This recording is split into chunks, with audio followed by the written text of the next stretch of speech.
Greetings, I'm Matti Mali and welcome back to Behind the Cinema Snob, where I spotlight movies from the creative mind of internet celebrity Brad Jones. Better late than never, right? So let's move on to the first movie in his filmography that was released on DVD, Paranoia.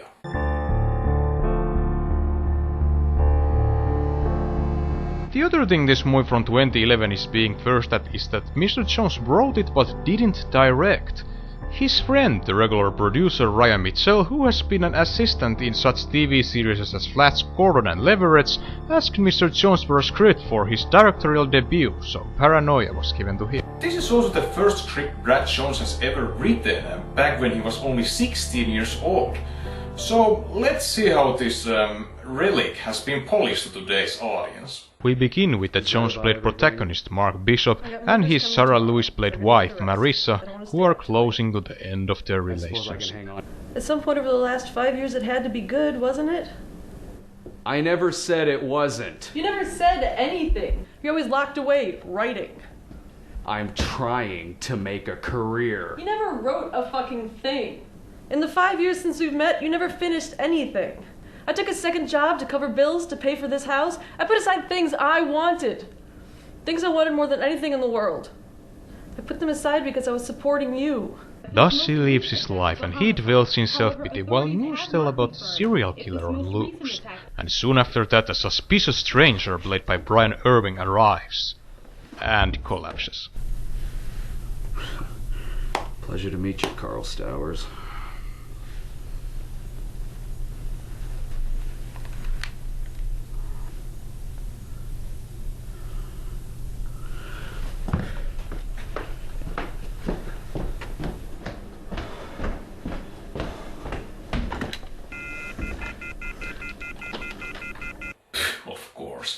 Therefore, Mark has to ask help from his neighbor. But... buy a cell phone, Mark. I don't want a fucking cell phone. Yes, because it's just funny when your publisher has no way to reach you.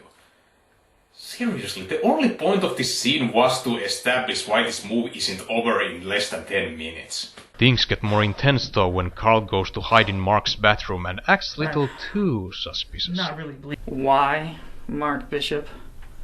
Why would I come to you? How the fuck do you know my name? To call an ambulance? Stay back. To play hide and seek? Please. Or to make you afraid?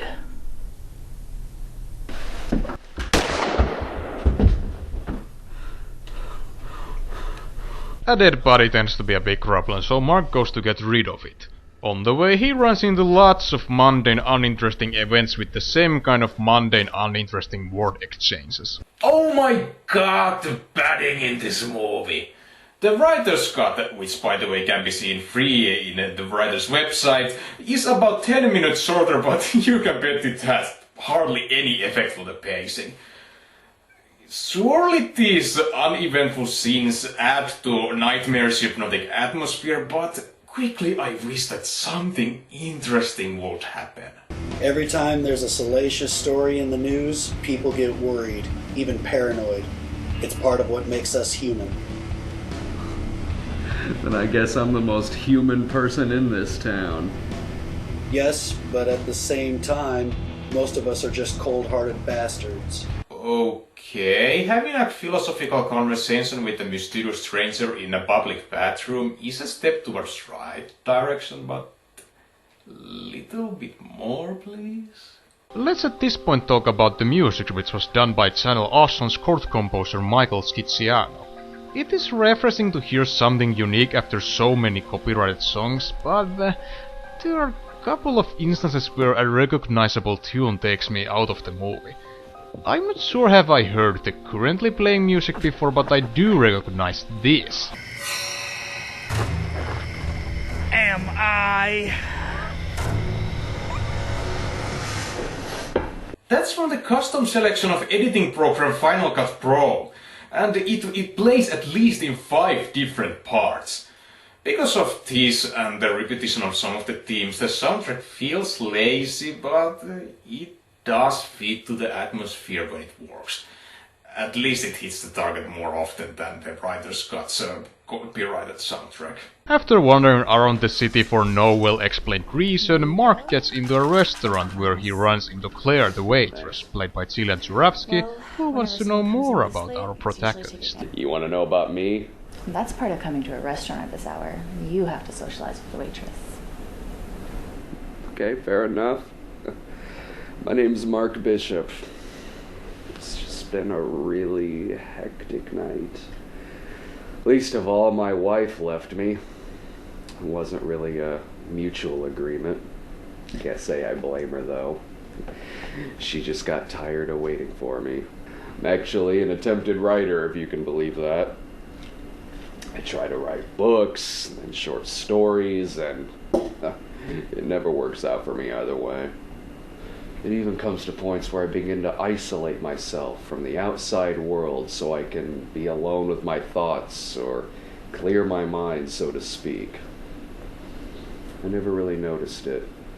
Only my wife did. Now let's talk about the acting. Brad Jones does a decent job, even though there are instances where I hope he would add more vulnerability to this performance. A killer is on the loose, and it is dark as fuck outside. I mean, what more could I ask for? My marriage falls apart, and instead of running after her, I'm wandering the streets, thinking to myself, if it weren't so terrifying, what a great story this would make. Looking at people, just looking, and asking, is that the killer? Is that the killer? Are you the killer? Yeah, like in that part. But the rest of the cast leaves no impact. To be fair, the rest of the characters are so thin that the actors playing them have barely anything to work with.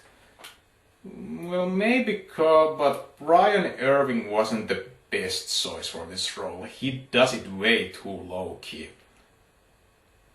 Hey, you know what could spice things up a little bit? Violence! Listen, do not make one fucking move or I will put a hole into your pretty fucking face. Do you understand? We're going to go behind that bar. You're going to put every single bill from that register into my partner's bag. Do you understand?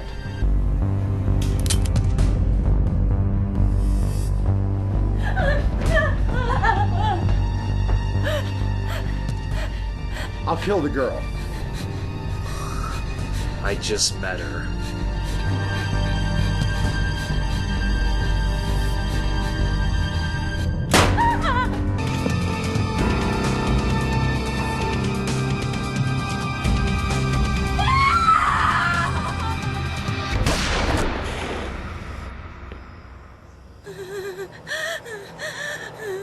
I'll leave you hanging here, but I assure you that the rest of the movie gets weird.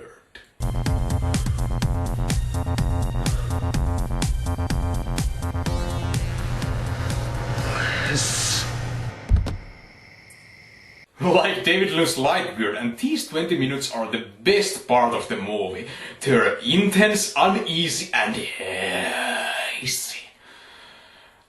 And the last 20 minutes introduces two huge plot twists from which you can guess at least one of them beforehand.